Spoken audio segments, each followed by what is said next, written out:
Hey everybody, welcome to the LAAGCast for November 8th, 2018. I'm your host, Max Williams, and with me as always is the other host, Sam Richards. How are you, Sam? Doing well. How are you? I'm doing very well. All right, let's get into it. All right, so no video game news this week Nope. to say. We have been playing, but nothing worth talking about. Yeah. I wanted to start the TV segment by just real quickly mentioning how much fun it was in South Park last night to see the return of Man Bear Pig. And of course, if Man Bear Pig shows up, you know that Al Gore, South Park's Al Gore, can't be far behind. So I really enjoyed it while I watched it, and then about 8 hours later, I tried to remember if I had even watched South Park this week. So make of that what you will. Yeah. But it continues to be at least halfway decent, which is really all we can ask, isn't it? Hey, that's really something. All right. This day. So, moving on, what did we decide to talk about first? Sunny. Sunny? All right, let's talk about Sunny. Sunny. The season finale. Max finds his pride. Mac Not finds Mac. his pride. Mac, not Max. Not Max. Need to enunciate better. Mac finds his pride. Mac finds his pride. This episode was weird. It was a weird one. It was a big, fat statement episode. Yeah. And I guess we found out why Rob McElhenney got so cut for this season. Yeah, that's true. It was weird when they tried to make it seem like Dennis was there. For that 1 second. For one line. Right. That I actually found pretty funny. But yeah, I mean, it was nice to see Luther. I guess, yeah, this entire episode is kind of one thing. It's just Mac. It wants to come out to his dad so that he won't feel so weird about himself. Yeah. And Frank's trying to help him. Yeah, and was that it was indicated that Mac was always working on that dance to show his father, right? That was always his plan eventually. Yeah. Yeah. And then, yeah. So really there's nothing worth talking about because the whole episode is totally forgettable right up until the end where they decided to end the last episode of the season of Always Sunny with 5 minutes with no dialogue and no jokes. Which is weird. Because they've done lots of dancing on the show before. Many great dance times have they had. Yes, and they were funny, without fail. And they're all funny, which makes this, no matter how good a dance it is, it makes it lacking. It was a pretty good dance, I guess, if you're into ballet. Right. It seemed like it was good ballet. I'm not a good judge of that. Yes, and the inmates' reactions was were funny. That was, although, yeah, and it did seem like Mac had specifically timed his whole thing, like with his dad leaving at that point in mind, right? Yeah. 100%. Yeah. And, yeah, Frank, I get it. I don't know Frank's if I get gross. it. Yeah. I guess we could double back and talk about Frank. Yeah, there are a couple of points in the episode. So Frank was pretty Frank's the gross. funniest part. Yeah, but, yeah, well, I don't know. Mac's dad. Being happy. Being happy. That whole scene in the prison was very funny. Yeah, actually, it was Probably the funniest Mac's dad has been for, a good 3 or 4 seasons. Yeah, I don't even know. Have we seen him in the last 3 or 4 seasons? Well, Mac definitely killed his dad. Mac kills his dad. Yeah. That episode, I think, was 2 years ago. Oh, only 2 years ago. Okay. Maybe 3 at this point. Yeah. So, but it's always good to see Luther. And yeah, we've never seen him that overjoyed before. No. So that was funny. Yeah, that was good. Danny DeVito with like my face is swollen with blood makeup on looks like a completely different. Like he looked like a literal monster. Yeah, he did. Like he looked like he was gonna be Igor in a Frankenstein movie or something. Yeah, I did like the way his face was always changing. I was not so thrilled about the way he was always pushing caustic things into his nose, like lemon juice and fiberglass insulation and buffalo sauce. Yeah, buffalo sauce. Yeah, no, that's gross. Yeah, that was gross. It was like Frank did his own little mini version of Charlie's Saw experience, just hammering home one injury over and over throughout the episode. Yeah, exactly. At first, was trying to just figure it out. Like, wait, is that just what Danny DeVito looks like without his glasses on? Like, it took me a minute to really appreciate the full scope of the mask he was wearing. Yeah, it was crazy, and he was very funny. The other thing to talk about is it was a pretty nice float. It would have been nice to see Mac dancing on the float. Their actual pride float, I know. Yeah, that's. I guess they couldn't get they didn't want to waste any budget on showing any actual parade float footage or anything, and all, seems like they put a lot of budget into just the cinematography of the dance sequence, because that thing was straight up shot like you were going to get to the end and it was going to flash and turn out that he wasn't looking as good as he thought he looked. Right, one of those. Yeah. Those are always funny. Yeah, so it's interesting how this one ended with such, it didn't even give it a button. That's, I think, that would have really pushed it over the top and not left you with such a what did I just watch feeling if they had, shaved off some joke to happen at the end of the episode. That would have been nice. When the dance sequence started and the lights went out and then we're in the dance sequence, I did not realize that it was actually happening at all. Yeah, in fact, from everything the show has ever led us to believe, seeing it that way makes you think that it's definitely not happening that way. Right, exactly. Yeah, so that's a weird one. I guess it's a fine episode, but yeah, just not a lot of laughs, and they carve off a serious chunk of time for a completely laugh-free sequence. It did go on. Yeah, unfortunate. And that's the season. I guess, and we should say a couple of words about the season in general. Yeah, that's a good idea. A couple of strong ones, a couple of weak ones. Yeah. In the middle, it really hit its stride, for sure. Did. Yeah, the Uber, the Prius episode. And that was real good, yeah. The Me Too episode was really funny. Yeah. And what else? The clip show ended up getting pretty funny. The bathroom one's pretty funny. Yeah. Yeah. All those were good. The flight is mostly funny. It is, and it started off pretty strong. Started off okay. Yeah. If you remember back to our reviews of those episodes, and we were definitely at the time like, I hope it gets funnier. I'm often like that with sunny season openers, though. Really? I've noticed about myself. Yeah. Interesting. I often enjoy the season openers more on the second and third watch. Yeah, I could see that happening. All right, so moving on from Always Sunny, we have once again watched an episode of Star Trek Discovery. Yes, we did. This episode was Lethe. Episode 4? Yeah. Yes, I thought so. Almost certain it's 4. Yeah. Whoa. Weird. This episode. Yeah, this one was weird. The Sarek episode. Right. Yeah, the Sarek. The opening with the Vulcan ship in hyperspace, and with his whole conversation with the Vulcan rebel guy. Yeah. A, it looked very cool. B, it seems like a plot thread ripped right out of Enterprise, right? The whole Vulcan logic rebels thing. Yeah, that's true. Mm-hmm. Which is cool. I like that they go back to Enterprise. They do, yeah. And speaking of Enterprise, during their little run around the ship wearing their disco shirts, they even name-drop the Enterprise. Yeah, they do. And they name-drop a bunch of captains' names from Star Trek canon. Let's see, who did they name? Robert April from the animated series, the first captain of the Enterprise. Oh, nice. Some other commandant captain whose name escapes me at the moment. But they pretty much every single person that she named in her captain runoff was a living legend at that time, I assume. Yeah, excellent. So that was cool. Let's see.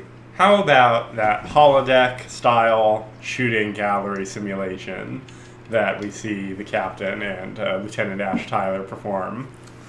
Yeah, that still bothers me. That's too good. Far more than making the control dials look more advanced or having view screen tech.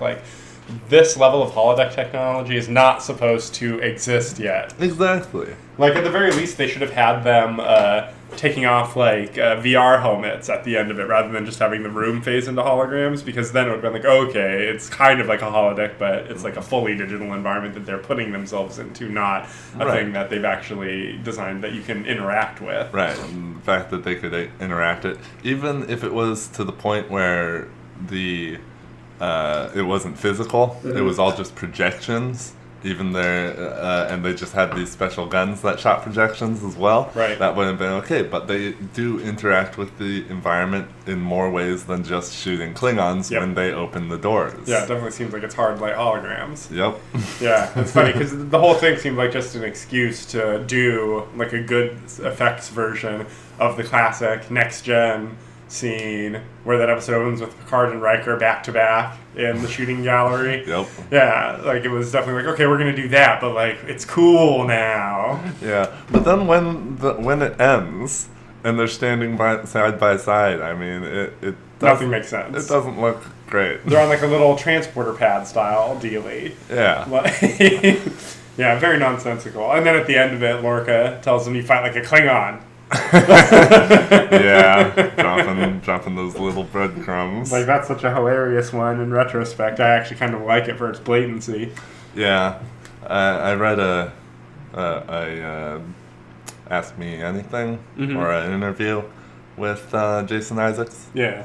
And he totally was like, I would not agree to play the character unless they told me exactly what was up with my character so that I could improv little things. And it's like, oh my god, it's my favorite thing. I get to be a character who's pretending to be someone else, and that's the best thing. Really? That's funny, because I also read today that he choreographed all of the stunts during the shootout scene just from his own movie experience, according to the thing I read. Wow. So remember when he does this little slide on his back out into the corridor that we laughed at? Oh yeah, Yeah, that's fun. So all the stuff we were seeing, that was Jason Isaacs being like, man, it'd be really cool if I what if I slide out low and I say, I go low, you go high. He is funny. Oh, he also said in that interview he dropped a little the regular universe Lorca is out there somewhere. Did he? He did. It was what he closed his. It was his closing of the thing. Like in this episode, or he just says he hit it somewhere?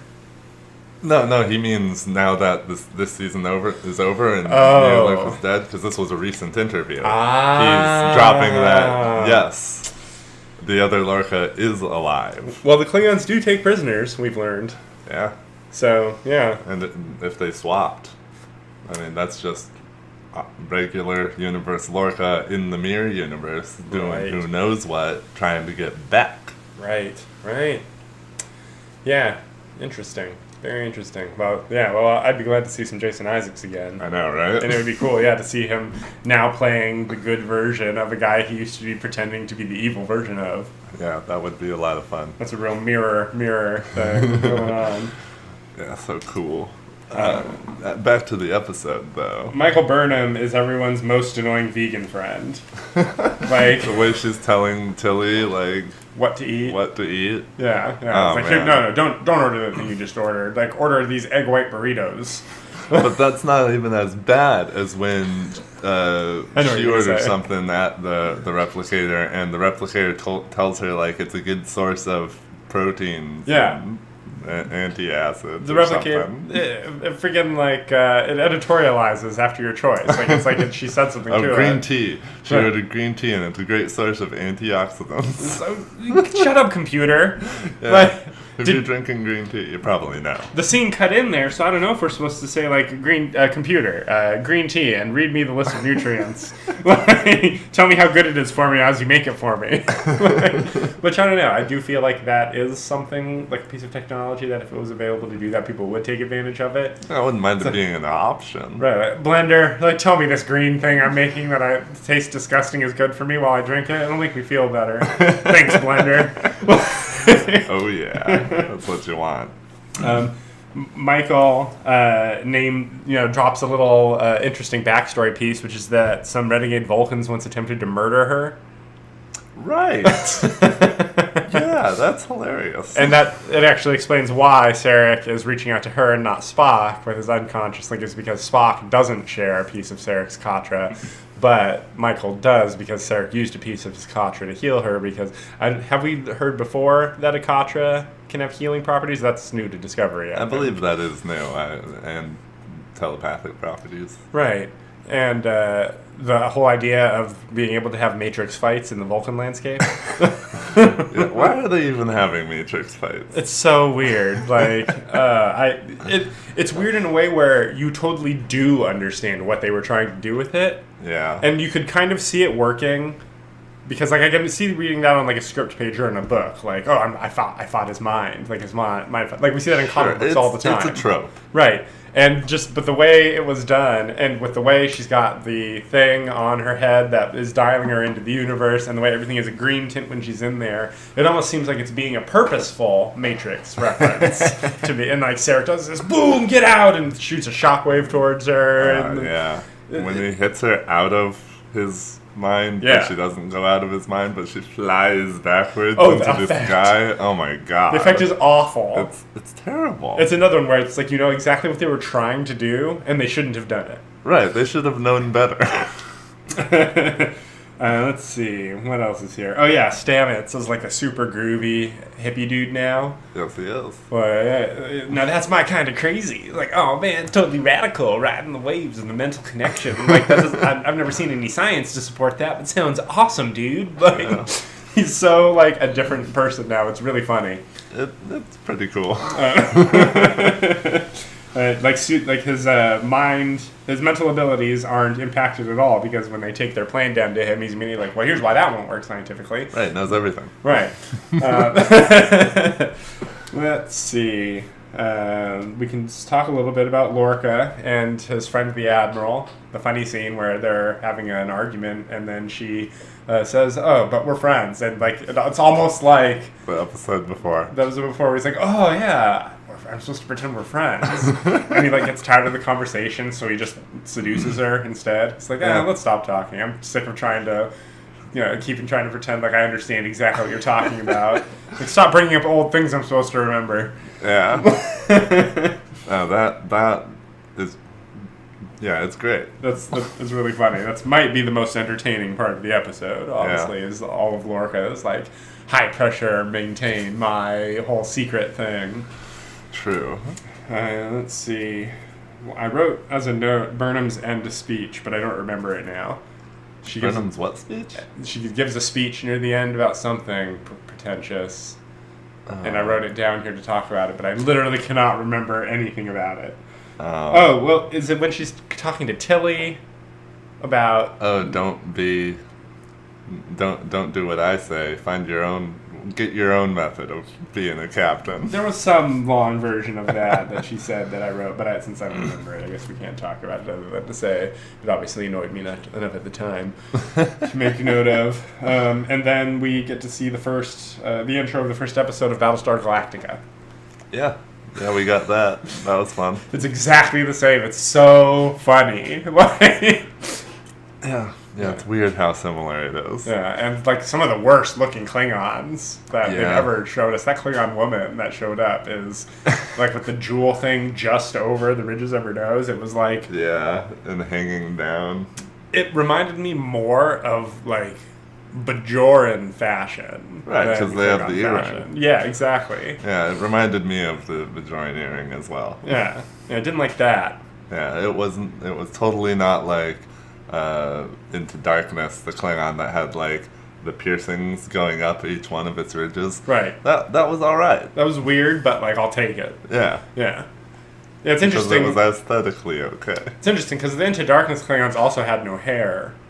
Yeah. But for some reason, they managed to keep the design much closer. Like, it felt much more accurate, and it still felt more alien. Like, it's really too bad that they didn't stick with the Into Darkness design, and they decided they had to go so far for this. I know. They've really changed their faces. Yeah, it's horrible. They can't talk. Like, these things, they can't talk, they can't emote. They can't emote. And Klingons are so emotional. Like, imagine if they tried to... Like, you would never get a Gowron out of this Klingon makeup. Or a Martok. Or a Martok, because so much is their facial expressions and their eyes. Yeah, and their eyes. way of talking, their way of speaking. Yeah. Martok's growling. Klingons continue to be a sore spot, unfortunately. Yep. And, we get it. Like, I know that when Next Gen came out, or when they did the Klingon redesign for the movies, I guess technically, there were people who said, like, that's not the Klingons. Like, this redesign sucks. Why are you trying to do all this? Sure. And, like, I get it. I get it that we may look back in time and say, like, oh, okay, maybe this was the right thing to do. But I don't see it. I don't see it here. I don't see it now. Really don't see that happening. Yeah, that's unfortunate. All right, so moving on to our character ranking section. As you know, we are ranking characters from the Final Fantasy franchise of video games. So if you're for the comics and movie stuff and not the video game stuff, I apologize, but we'll get there. We'll get back to some comic or movie stuff eventually. Yeah. Let's see, you've titled this list for me. You titled this list Man or Beast. Yeah. And I say to you, why not Woman or Beast? Well, women and men too. They're just whoa, men. I'm just futzing with you. All right. Well, let's start with a truly not amazing character, and that's Gao. Gao. Poor Gao. He's so one note. Yeah, he's funny when you first meet him, and then it rapidly gets old. His whole shtick of the way he talks. And getting his moves is not fun. Right. The fact that he has to rage into a beast that you have no control over after he rages into it. He just randomly uses their attacks. Right. Not that useful. Yeah, there's never a time when you're like having your party and like fighting a battle and thinking like, man, I wish instead of like X character, I had this random monster on my team. Yeah. And couldn't control their actions. Would he be considered the blue mage of Final Fantasy VI? No, I feel like there is a blue mage. Yeah, I feel like there is a blue mage too, but I can't remember. Isn't it the knight? Isn't there a knight guy who's a blue mage? Does he have a mohawk and a mustache? What's that character? Cyan? No, he's not a blue mage. He's not a blue mage. Yeah, I guess the blue mage is the enemy character attacks, right? So, yeah, I guess he might be the closest thing, but I wouldn't call him a mage. Yeah, well, me either. But is Gao worse than Vaughn? Huh, that's interesting. Yeah, no, I think he might be, yeah. Sorry, Gao. Afraid so. You suck. Bottom of the list. Alright, moving on quickly, let's talk about Kimahri from Final Fantasy X. Kimahri is pretty cool. Yeah. He's the runt of the litter. He is the runt of the litter, and he still towers over every human. And he has a broken horn, right? He has a broken horn. It's dope. He's like... they make fun of him for it. He's almost like Hellboy, visually. But Final Fantasy. Yeah. He is. Big blue lion man creature. And he is the blue mage 100% of his game. He is the blue mage, yeah. And his execution is much better than Gao's. That's true. Well, he's a limit break blue mage. Right. Like Quistis. And when you get to his, like, the Kimahri focus portion of the story, like, that's sad. Yeah, that's true. He's the old not accepted by his people trope. Yeah. Yeah. Yeah, the way they do make fun of him. They do, yeah. So, is Kimahri... I think he's better than Amarant. Yeah. But he's better than Irvine Kinneas. Yeah. You think so? I think so. What about Riku? I don't think so. Riku. Riku's got the whole outfit thing. I'll take it. With machines. Kimahri. All right, that's number 16 out of 22. Next on the list, let's talk about Quina. Quina. Final Fantasy IX's Blue Mage. The chef. Did you do the Blue Mage thing on purpose, or are we just noticing that? It was not on purpose. I guess it just makes sense that the more animalistic characters would get the more animalistic moves. Yeah, that's true. Yeah. Quina's pretty fun. Yeah, Quina's fine. Let's use big spoons. Forks. Forks, that's what it is. Yeah. And she has her whole frog catching mini game as well. Oh, God. It's not bad. It's not bad, but man, it's not great. It is not great. But I like that music. And that visual design. Like, no other character looks like that. No. Yeah, they really took their chances. She looks like a weird, like a pilgrim version of a monster on a heavy metal album cover. Well, yeah, or lick a tongue. Oh yeah, that's what it is. Alright, Quina. But Quina doesn't have much personality. She's real one note. This is true. So the question is she better or worse than Setzer? Setzer. Wait, who's Setzer? Old gambling man from Final Fantasy VI. I always have to remind you who Setzer is. What about Kyros from Final Fantasy VIII? Kyros. Also one note. Yeah. I think Queen is better. Yeah, but Vaughn? I don't think Queen is better than Vaughn. No? No. What about Gao? Actually, yeah, Queen is better than Vaughn and Gao. Number 20. This is a real bottom-shooting list here. Let's see if the last choice on this list can get us out of here. And that's Umaro. Umaro. He's Bigfoot, right? Yeah, he's Bigfoot. All right. The Yeti. So top 5. Really? Is he the... No, it's the Gilgamesh type person who's the most rare side character in 6, right? And Umaro's the second hardest to get. Yes. Yeah. Yeah, he's just Bigfoot. He is just Bigfoot, but he does come with the advantage of being able to throw other characters at the enemy. For high damage? I don't recall. I believe it was for high damage, but he's always, I believe, in rage mode. You don't get to control him. I believe you're right about Which that. is a detriment. Alright, well, is he better or worse than Irvine? Irvine is definitely better than Umaro. What about Setzer? Setzer is definitely better than Umaro. What about Gao? No, Umaro's better than Gao. What about Vaughn? I think Vaughn's better than Umaro. But he's Bigfoot. No, I'm sorry, he's not Bigfoot. Him. He's not Bigfoot. I've been missaying it all the time. He's not Bigfoot. He's the abominable snowman. They're both Yetis. Well, yeah, but Bigfoot is specifically not the abominable snowman. Well, that's true. And, yeah, Umaru. So you think Vaughn is better, huh? I think Vaughn is better. I guess he's a main character, so he can't stay on the bottom of the list the whole time. No. All right, so out of 24, Umaru is number 23.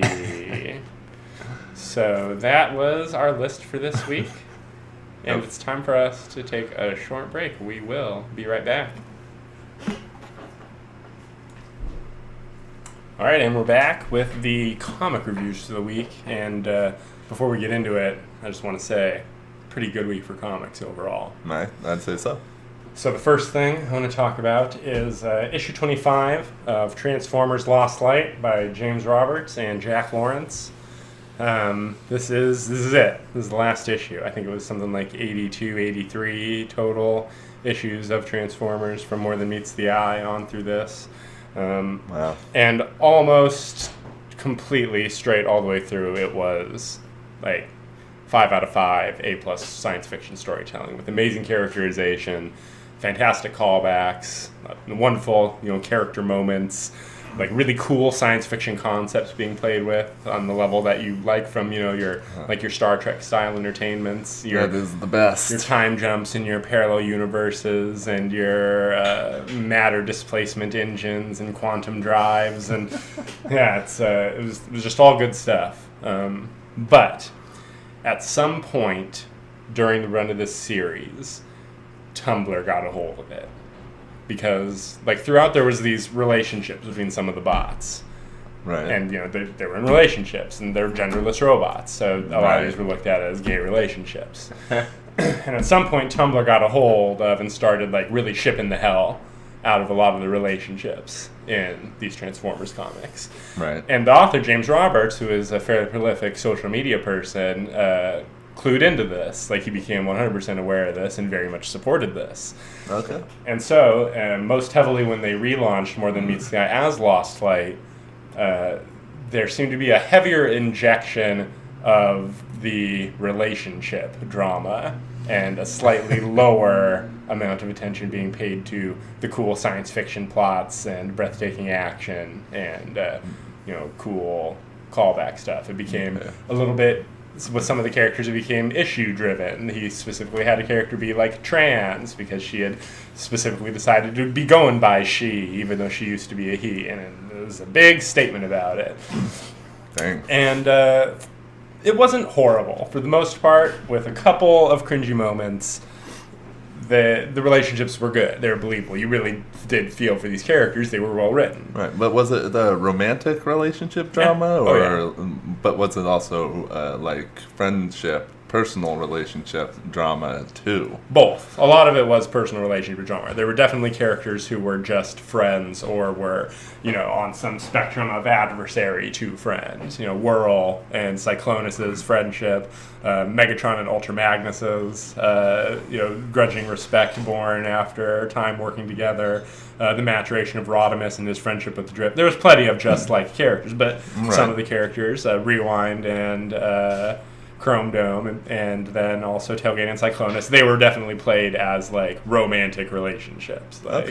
He invented his term for this. It's called conjunx endura, which is it's sort of like soulmate but for Transformers. It's got a sci-fi name. I'm gaining hope in it already. All of this winding preamble is to say that the last issue of this comic, issue 24, the previous one I reviewed, that was the last issue for fans like me, the fans of the super far out science fiction.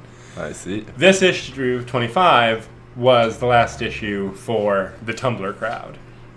This one was the payoff for all the relationships and a lot of weird character developments, because it plays the showing you scenes from the very end of the quest and then flashing forward many years to the funeral of one of the characters and everybody getting together to meet after a long time, and you find out where everybody's been all this time, and it's all so goddamn tragic. Heavy spoilers here. All right. But Rodimus gets the, without having adventure anymore, turns out Rodimus is, he's Damar now. He's a drunk second in command for a boisterous Autobot captain who goes on adventures, and he's just, like, bored and, like, specifically drunk. They mention that he's a drunk. Huh. And Megatron, they don't tell you his fate. They only tell you that he was either executed for his crimes or imprisoned in solitary confinement for eternity. Jeez. And it's specifically designed to be one of those like 80s movie style, like, yeah, life is rough for some of us. Like, some people get happy, some people don't. You find a little bit of happiness where you can. It's all very bittersweet is exactly the word in that little thing. And it's fine. It's fine. It's just a little too cutesy. Like, there's a little too much, like, after so many years, this, and like, these guys, yeah, they were in love, and these guys have been married for years. Gotcha. And, yeah. So, it was okay. 8 out of 10. A slice of life episode. Yeah, it was an 8 out of 10 in a book that was an average 9 out of 10, you know what I mean? So still very good. Like, a bad episode of this is still better than a good issue of a really mediocre comic. Okay. But still a high review. Yeah, maybe a reread or two will improve my opinion. Roberts is one of those authors who does tend to write things that are good to read more than once. That's fair. So what would you rated it? 8 out of 10. 8 out of 10. Still very good. Still very good. Still very entertaining. But it's just like the last issue, previous issue. I don't remember if I gave that a 9 or a 10, but like that was my last issue. That was the end of all the sci-fi stuff. I get you. Yeah. I am that way about sci-fi as well. So, let's move on. All right. So next, we got horror comics for the week. The Hulk. Ooh, Immortal Hulk. Immortal Hulk, issue 8 by Al Ewing. Ewing. Yes, Al Ewing. Not easy to say. Not easy to say. Yeah. And Joe Bennett. And this is a continuation of what we found out last time with the last page of Hulk being sliced up and put into little jars. Yes. And he's been getting experimented on. So right into the horror as Hulk, you can move all his pieces, but they are all separated. His head upside down in a jar, and crazy scientists. Like he's really separated. Like his spine is in one jar, and his heart. They're dissecting his heart in another one. A hand in each jar. Yeah. Stomach. Yeah, they took out all the organs. He's not broken up like an action figure. Like they have seriously like dismantled this puzzle. Yeah. Using like an adamantium blade on a robotic arm. It's like super expensive. Which it seems weird because why didn't they just cut him up while he was Banner? Yeah, it seemed like they only waited until he was Banner. His heart was Banner in order to cut his heart because they couldn't do that while he was the Hulk. Yeah, that's strange to me. Because when they do specifically mention that about the heart, so and that doesn't track. Maybe I'm missing something. I don't know. Well, maybe they just wanted to get right to it, and they had finished by the time day happened with everything except that. It's possible. Yeah, but they wouldn't have needed the super expensive machinery if they had just waited until he was all Banner. But maybe they couldn't wait. Yeah. They had to do it, otherwise Hulk was going to Hulk on them. I mean, it's true, when he was Banner when they got the body from the last issue, but obviously took a little time, and they had to get everything done before he turned back into Hulk the next night. So. Exactly. And, so while that's all going on, we have our other team of Sasquatch and... Carol Danvers. Carol Danvers, yes, and the reporter from those. The reporter character. She's still going to be around. She's back, and they've grouped up, and in order to find out what's going on with the Hulk since he disappeared after they threw him to the police, they have made themselves into not Alpha Flight, right, but Gamma Flight. Gamma Flight, the investigatory arm of Alpha Flight, led by Walter depowered Lankowski, but there's no way he ain't getting repowered at some point. Look at that face. Look at that dude's face. He's getting repowered. He's still very Sasquatchy. That's a sinister face. He's got that Neelix facial hair. Yeah. He wants it. So the other cool thing that happens is the Hulk's escape. The Hulk is also the fucking Thing from John Carpenter's The Thing. Yeah. While the scientist is like telling him all the things they're gonna do, they're gonna ship body parts to different labs all over the world. He's gonna get experimented on till the cows come home. But it turns out, as you say, no problems there for the Hulk. No problems there, because he could have broken out at any time, it seems. Yep. He was just enjoying the experimentation himself. He wanted to know his limits too. Yeah, he wanted to know more about himself, and so now that they're going to separate him, he figures now's the time to escape. So he breaks through the glass with. Snap of his thumb. Yeah, a snap of his thumb. It's no big deal. All his pieces start jumping towards the center of the room where the scientist is, and the Hulk reforms himself very gruesomely. Oh, such a with page. This guy inside of him. Page turn. That's comics, baby. Like that fucking page turn. Just the image of the Hulk. All of his pieces with all their little tentacle, gooey bits reaching out to reform, and he looks totally messed up. Nothing is in its right spot. His head is flying around being cupped by one of his hands. It's tangling up the scientist guy. As the Hulk reforms, the guy's getting absorbed into him, but it ends with his arm still poking at the Hulk's chest, and the Hulk slurps up that arm with his chest like a piece of spaghetti. Like a piece of spaghetti. He just fully absorbs that guy right into it. I almost thought when he turned back into Banner, it was going to be like Banner had a bad stomach ache.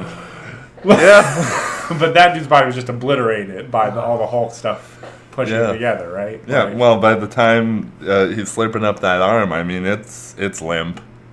There's nothing left but that arm. Yeah, that Hulk stuff reforming, you're not going to get between those atoms reconnecting. It's just going to obliterate the matter between them. Oh, my God. Yeah, it was truly horrific.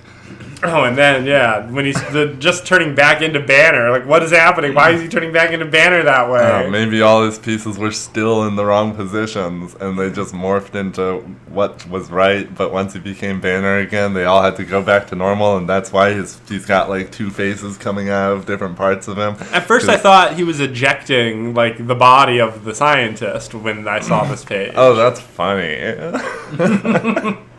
Yeah, I was just confused because we've definitely never seen Hulk transformation where like the pieces weren't in the same place. Yeah, it's just like it's almost. I can't even think of a transformation that looks like this to compare it to. It's like how you imagine like a Ditto would transform, like one thing going back into the goo and the other thing coming out of the goo. Yeah, it's also just wonderful horrifying. Art. It's terrifying, just spectacular art by Bennett. Yeah, really good. And then Banner's worried because, Hulk almost never intentionally kills somebody. Yeah, that's true. So, I'd give this issue a 10 out of 10. Wow! Yeah, from beginning to end. It's just exactly what it promises to be, which is a horror comic. Ooh, a 10. I have to give it. I'm gonna give it a 9 personally. All right, you can give it an 8 if you want. I'm gonna give it a 9 personally. No, it's an amazing comic. I just can't. I don't know if I can give it a perfect rating because it's weird. Hulk doesn't smash anything I've complained about in previous Hulk comics. That's true. He doesn't smash anything. It is a weird thing for the character. No, it's very good. It's a 9. Good. It's a 9. I think anybody could pick up this Hulk comic and be like, oh my god. I know, this is one you would grab having not read anything and read through this and be like, okay, I need the previous issues of this now. Alright, exactly. This was great, and I want to know more about what's going on. Yeah, no, very good. Very good. All right, moving on to another one that only I read. I'll just dip into it quickly. Unfortunately, the news came out this week that the series is canceled. It's canceled. I think issue 7 is going to come out and 8 will not. Oh. So we'll see how much of an ending that we end up getting. Yeah, this was the comic with, what's his name, the kid, Jaden? No, this is the one with Firebrand and Neon the Unknown trying to protect these piece of nth metal antimatter from that was created by Aldous Quench, the Bad Samaritan, who's attempting the Bad Samaritan. He's trying to restore Mandrak to power, Mandrak from Final Crisis. Right. And right now we have Omen Arsene, that Hawkman enemy, and fighting some Hawkman while Neon is attempting to extricate Firebrand's soul from inside of Omen Arsene. Ooh. And it's pretty cool because he's full of nth metal. Once they're inside, Neon can't do anything about like warping matter to get them back out of the body. So he has the good idea to modify his genetic matter so that it rejects the nth metal, and all of the souls that Omen Arsene has ever absorbed start exploding out of his body, like Shang Tsung style in Mortal Kombat. Nice. So that's pretty cool. We do get a couple of pages showing us that Aldous Quench is reincarnating himself. So he's back. All right. And he's going to go and help out Mandrak, I guess. But the coolest twist is that Neon, because the isotope is going to explode, Neon warps everybody to somewhere, the source of the energy, which turns out to be the Monitor Overworld from Final Crisis, which is revealed by, we get to see that tombstone that Superman carved when he was there, the one that says to be continued. Yes. And then Mandrak shows up. He back. All right. He back, baby. Yeah. So we get one issue to wrap that up in some way. That is a shame. Yeah, so pretty solid. 6 out of 10. 6 out of 10. Yeah, it's still a read. Yeah, definitely a read. All right. Sam, tell us about Batman by Tom King and Mikel Janin. Yeah, Batman. So Michelle Janin? I don't know. Who knows? I think it's Michelle Janin. Janin seems right. Yeah, we'll go with that. Hopefully, we're not mistaken. Yes. If so, we apologize. Let us know if we are. And Yeah. you do know. Exactly. So this is a Penguin story. Yeah. don't get those too often, I feel. It's true. And yeah, it's a different one. So Penguin is sad because Penny died. I swear to God, I thought that there was going to be a reveal at some point that Penny was a penguin. And that's why all the people were like being so like, oh yeah, she was swell, boss. But like, a gal. Right? Oh but my God, that would have been great. That was not, unfortunately, one of the twists of this issue. Yeah. Yeah, so Penny died. I don't know if we're supposed to know who Penny is. Maybe Penny is somebody that we're supposed to know about. I don't know. It almost seems like he chose to have somebody named Penny die because there was also going to be a threat to somebody named Pennyworth in this issue, and that seems like the kind of stupid thing Tom King would throw in. Right. Who knows? That's true. If I'm insulting a character with a grand legacy, once again, let us know. Right. But we find out at the end kind of Penny is. But Penguin goes on a rampage for grief's sake, I guess, and ends up in Arkham or prison, whichever one that is. Seems like Arkham. Probably Arkham. But yeah, and he has some kind of master. Yeah, that's that Bane. He meets with. That's Bane. And that's a Batman from Flashpoint, who's Thomas Wayne from an alternate reality. It's real weird that he's here, but we're going to find out at some point, I'm sure. Yeah, but we don't find out today. No. But let's see. Penguin, he hatches some kind of scheme. No pun intended? Well, it wasn't intended, but happy accident. Yeah. Yeah, what is his thing? Oh, yeah. He's been assigned to assassinate Alfred Pennyworth because Bruce Wayne got manipulated the jury, and I guess Bane wanted Freeze to get thrown in jail so that he could do to Freeze what he's been doing to everybody else, which is grabbing them when they get thrown in jail. That's the way I read it. Okay, yeah. Penguin got put in jail, and then Bane approached him while in there. Yeah, that makes sense. That's what I think was happening. And that part of his plot, the next part of his plan involves trying to get Freeze, and Bruce Wayne got Freeze off, so now they're mad at Bruce Wayne. So, but Bane definitely does know that Bruce Wayne is Batman, and so it's a question whether Penguin finds out just from Bane in this, or if he found out some other way, because it definitely seems like he knows too. Right. Yeah. I'm surprised that he didn't say Mr. Wayne at the end when he makes his phone call to Batman, who's been hunting him down. Right. While the sniper is outside Wayne Mansion, pointing his sniper rifle right at Alfred, who's cleaning up glass because I guess they broke a window or something. Right. So that they could make him be there, so that they could snipe him. Pretty good plan. But then Penguin tells. Yeah. He tells the sniper to kill himself, kill the other guy who's helping the pilot, helicopter. And then kill himself. And then we hear 2 gunshots on the phone. I 100% want to spend the rest of the episode talking about this. Because that is so weird. Okay, so this issue is actually really good right up until Tom King decides that we need to be reading a poem during the action. Oh yeah, I forgot about the poem. Which, as soon as I realized how this was happening, I was really glazing over all the text boxes and just looking at the art and turning the page. I know. Why? Why? It was so good. It was real punchy. A lot of stuff was happening. We were getting a lot of story. Things were moving at a quick pace. The art was good. And you're worried for Alfred. And that 2-page spread that most of the poem is on is another fantastic 2-page spread. Batman taking out a bunch of thugs. But yeah, okay, what's up with Penguin's goons?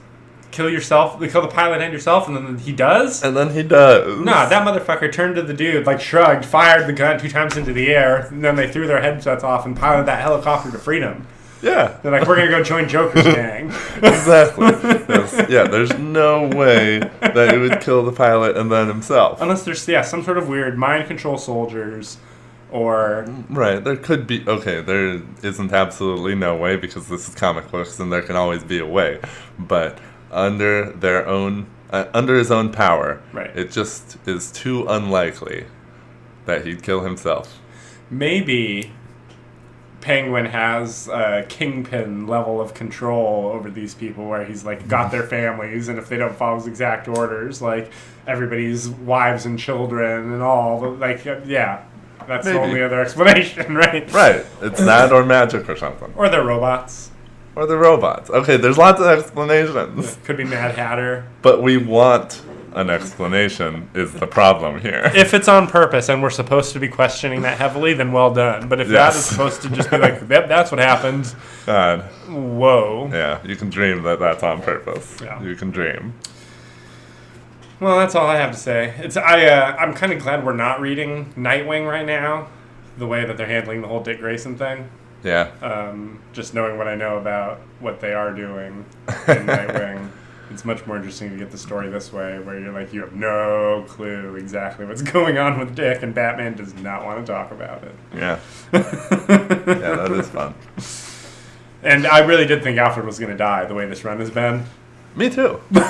Which I got to give you kudos for that. Hasn't he died before? I think so. All right, just making sure. But I was really worried that he was going to be almost killed and be like at death's door, which would be way too soon, because they did that at the end of the Snyder run too. Right. So, Yeah. And that's harder. So what do you think? Oh, I'd give it a 6. I gotta give it a 5. All right. Yeah, it's fine. Yeah, If we right get down the middle. if we get a good explanation for that dude killing himself in the pilot, then I could retroactively up this to a 6. And I could up it to a 7. Had that poem not been in there, Oh, right. that would have been another. You know what? point. I give it a 5 too. I'm changing my thing. I forgot about the poem again. The poem is such a why? Why are you doing this to us? Right, exactly. It's like I'm almost done with this comic, but you're giving me a poem. I'm gonna educate these nerds. Yeah, so I have to read it Yeah, because I'm I've gotten this far. I'm Alan Moore now, and he was really good at poems in his books. Yeah, nah. All right. 5. So moving on to the Umbrella Academy issue 2 by Gerard Way and Gabriel Ba. I seriously have no fucking clue what happened in this comic. Oh, well, that's always I mean, good. individually I do. We're catching up with characters from the previous books that hadn't shown up yet. Like we catch up with Seance here, who's some sort of junkie. They aren't specific. I assume it's probably just heroin if it's not something weird and exotic. But he has, like, ghost talk powers. So the people who are hooking him up with his drug of choice are using him as a medium to, get a lot of money out of rich people who want to, talk to their dead husband and whatnot. I see. So there's that. We meet up with the other character, the Rumor, and we see her building a dollhouse for her daughter that she's not allowed to see anymore, because we find out that she used her powers to make her ex-husband fall in love with her, and he found out, and that's why they're divorced now. Because her power is she can say, I heard a rumor you were in love with me, and then you are. Like earlier in the issue, she asks a dude for a bottle of something at the store that they're out of. If you don't see it on the shelf, we're out of it. She's like, well, I heard a rumor you hid one bottle behind the counter. And he's like, oh my god, you're right. Get out of my store with your ghosts. Huh. All right. So It's a lot like Harry Potter. So this, yeah, in a way, it's like a Harry Potter-y, X-Men-y weirdness thing that I'm sure will all make a lot more sense collected in trade, but as it stands, this is a straight 5. It's fine. It's entertaining enough while you read it, but I swear to God, I can't remember 3 things that happened in it. Well, it sounds like it should be lower than a 5. No, it's still pretty readable, and the art's really good. Okay. But yeah, like we'll see. But the art's really solid. In fact, the actual quality of the comic, if you'll compare like the page quality to the quality of any of the Marvel or DC comics we're looking at, they've got that heavy stock page with the glossy page. Like their Dark Horse hasn't cut their comic budget yet the way everyone else has.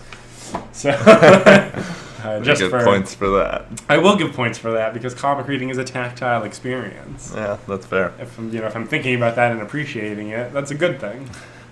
True. All right, so after that, we're moving straight through to Justice League, Drowned Earth, Part 2. Issue 11 of Justice League. Issue 11 of Justice League. And, yeah, I'd say this is a definite step up from Issue 1 that I skimmed. Well, it's definitely more entertaining than Drowned Earth. Like, I'd say that you could probably read this whole book, or just read this series, the previous issue, and then right into this, which and not need any fill-in really of any of the shit that actually happened in the Drowned Earth one-shot. Right. Yeah. Right. That's what I'm thinking of. Yeah. Drowned Earth. That That's the one you that skipped. Drowned Earth Part 1? That was Drowned Earth Part 1, yeah, because, I guess the last issue of Justice League was Drowned Earth prequel or whatever. Right, and that's the one that set up, the gods. Right, exactly. We saw them, but then it was just like the twist at the end is like, nope, we're evil! Right. I'd say it's a step up from both those. Yeah. So You can they've tell what's taken happening. away Poseidon's powers, and they're going to cast him into, like, this... Aquaman. Did I say Poseidon? No, Yeah. they're looking for Poseidon. They're looking for Poseidon. They took away Aquaman's powers, and they're going to cast him into this vortex of creation that will rip him apart, because Right. it rips everything apart, Yep. which is pretty cool. But he gets saved by Wonder Woman. Yeah, wearing her mysterious new black armor. Wearing her mysterious new black armor. I wasn't sure at first if it was Deanna. Right, if it was supposed to be somebody else. Right, some other godly figure in to help save the day. Right. But so Aquaman is saved. Whoopee. But he still doesn't have his powers. Right. Too bad. On Earth, they're still fighting the flood of water that turns people into monsters, and it looks like some got in Superman's eye, and... Yeah, so Superman was directly affected by one of the dark gods. He did something to Superman's blood or something, and we didn't. I feel like we didn't see something happen to Superman's eye in the last issue. No, but I just figured some of the water got in his eye, just like some of the water got to the Flash, and he's slowly mutating, but he's holding it back. I do kind of like that. Yeah. With his powers, which is pretty fun. Yeah, making it move slowly. Speed Force, baby. Yeah, but they're not having much luck with any of that. They go to a desert to find some old temple.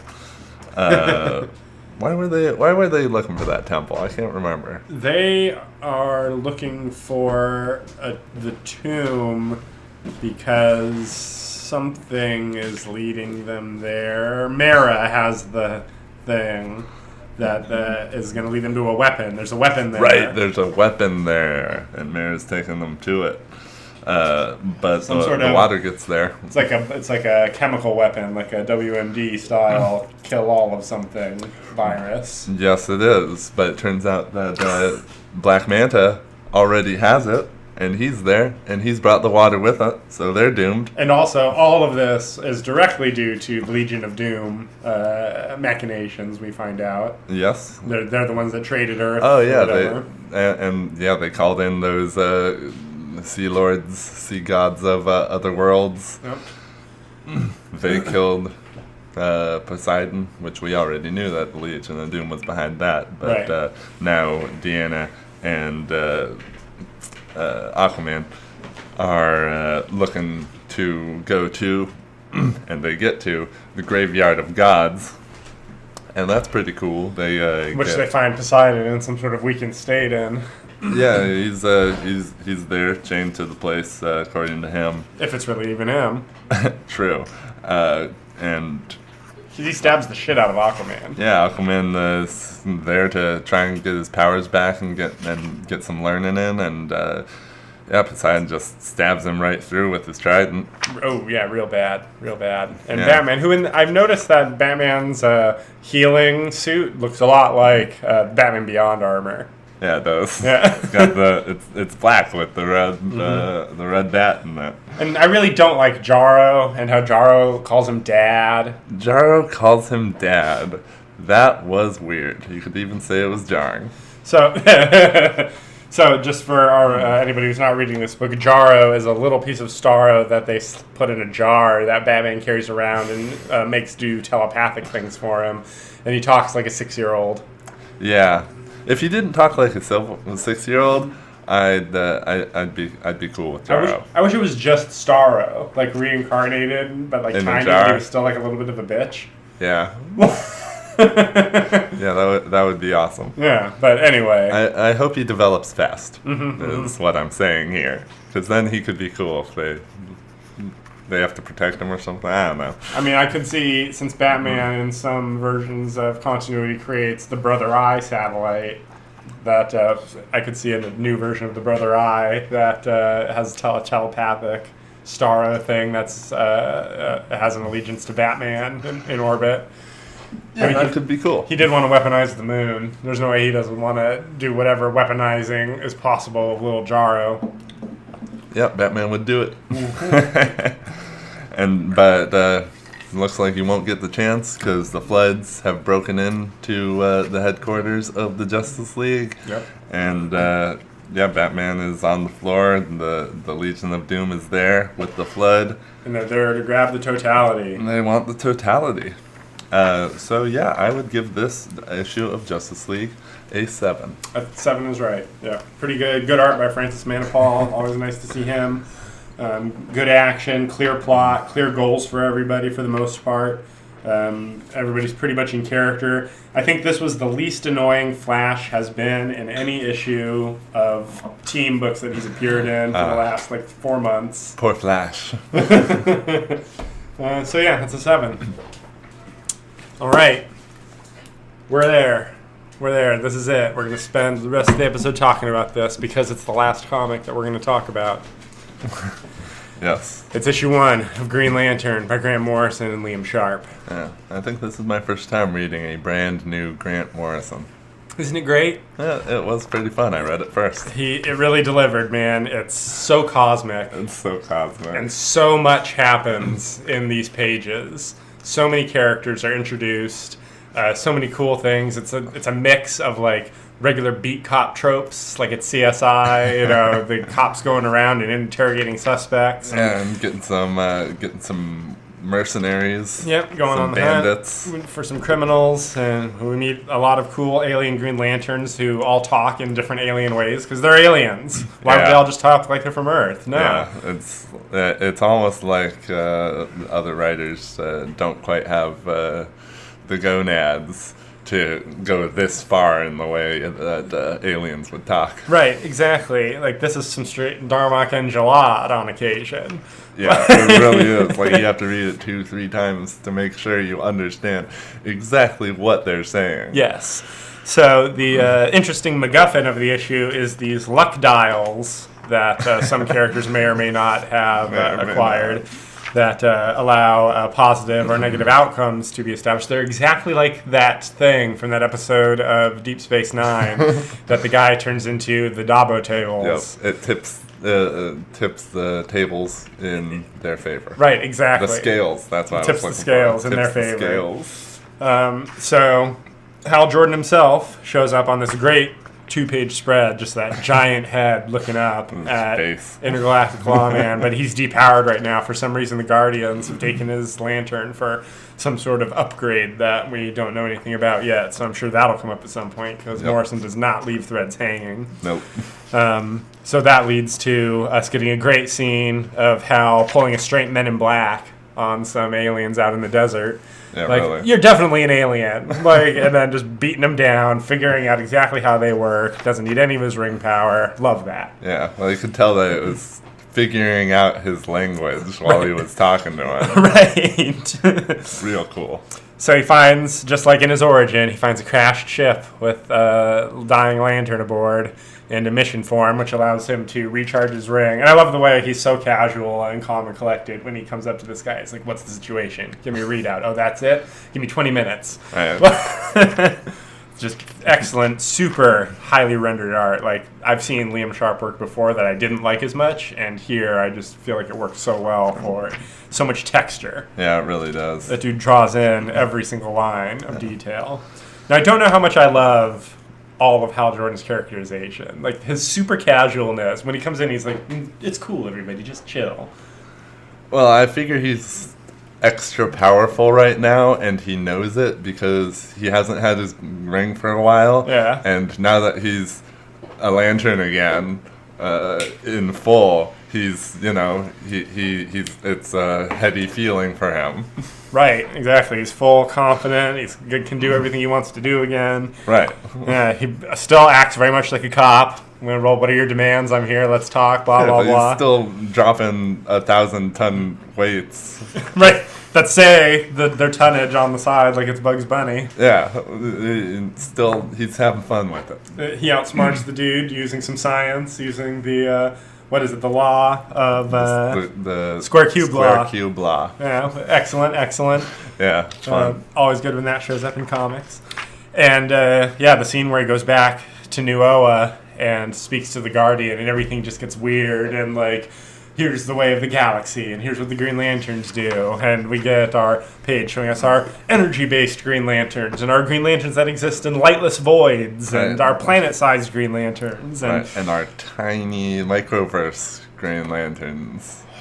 On the first page, we have a Green Lantern that's a sentient virus. Right. Yeah, he's crazy. Yeah, no, that's taking the concept in every possible direction. Yeah. And the last page reveal of the Black Stars, these alien guys have some sort of new character that we've never seen before, the Antimatter Lantern. The Antimatter Lantern. Now, it's traditional in Lantern mythology for them to fight the Weaponer of Quard in the Antimatter universe, and that's where Sinestro gets his yellow ring, and this guy very much looks like a yellow version of Hal Jordan. Yeah. But for some reason he's also some sort of cyborg, and they do call him the Weaponeer. Yeah. So I am real excited to see where this is going to go, because Morrison does the evil double in a way that always makes it fresh. And I hate the evil double as a trope. Yeah. But Morrison does like to do it, and he'll just make it work, man. Well, we will see. So we get a great 2-page coming soon art spread where, not only are we going to get some cool new alien species and some weird other Lantern characters, but we're going to have some stuff with Green Arrow for some old hard-traveling heroes reunion, and some epic giant lantern breaking things happening. Yeah. And I got to tell you, when the Guardian's telling Hal about there's a threat from within and somebody's rewriting the Book of Oa and there's a lantern that's going to do something to us, and we've been doing upgrades to your lantern, I really feel like for some reason that he's trying to tell Hal Jordan that he's the one, and there has to just be some sort of cosmic awareness. I don't know. Like, there's all sorts of weird things that can happen. I'd like that, because Hal Jordan's the one. There's other great Green Lanterns from space and from Earth. I mean, I personally really like Guy Gardner a lot. Yeah, all Lanterns are great. Gardner, Stewart, Rayner. Right, but Hal Jordan's the he's the true steel. He's the hero. He's the OG. Yeah. But Morrison likes, if nothing else, to heavily reference the history of comics. He likes digging into whatever has happened throughout a character's history and referencing it. And Hal Jordan has a famous heel turn and became the villain Parallax for many years. Oh. So Is that where Parallax came from? Yeah. So before they even decided Parallax was like a bug entity that could infect you with fear and was the avatar of the Yellow Lantern's race, or their Lantern side. That was just the evil name that Hal Jordan took for himself when he went evil back in the late 80s. Oh. Parallax. So, the idea of Hal going evil at some point, or at least representing that via the Antimatter Lantern here. Yes, the Antimatter Lantern. It's going to get referenced. I'm just going to lay that out here right now. All right. All right, that's Green Lantern issue 1. That was a fat comic. Lots of pages, very few ads. Jam-packed. So, I got to give it a 10. All right. I got no complaints. All right. I'm giving it a 9 because right from the beginning it's set up, and it's going to be set up. So once the whole thing comes out, looking back, it may go up to a 10. But as it stands as a singular issue, I'm giving it a 9. It's still fantastic. Just not quite perfect. Yes, man. Yeah, we'll see where it goes. But I'm really loving having Morrison back on a monthly superhero comic, doing his bombastic, all caps statements ending in exclamation points, God writing. And I'm happy to see Morrison doing some cosmic space, sci-fi, I love all of that. Like, of all the different DC properties, honestly, Green Lantern is the one that really suits Morrison's aesthetic. Like, he's going to be able to do the things that he always wants to do. Exactly. Yeah. So, very much is expected. Yeah, absolutely. Now, were there 3 bandits the whole time? Or did they say in the beginning that they caught 4 bandits? Because I feel like they said that they caught 4 bandits overall. Because this robot guy... There was the robot guy, the growing guy. This little bug person. Right, and it was... The giant thing. This guy's a size shifter. But yeah. Oh, he is the size... Okay. Is the size shifter too? Yeah, I think that's... So they're the same. Right, so... Okay, so that's probably why I thought there were 4. Yeah, so it's really the 3. Yeah, which Just that's going to come sure. up, yeah. Because, yeah, they were fun.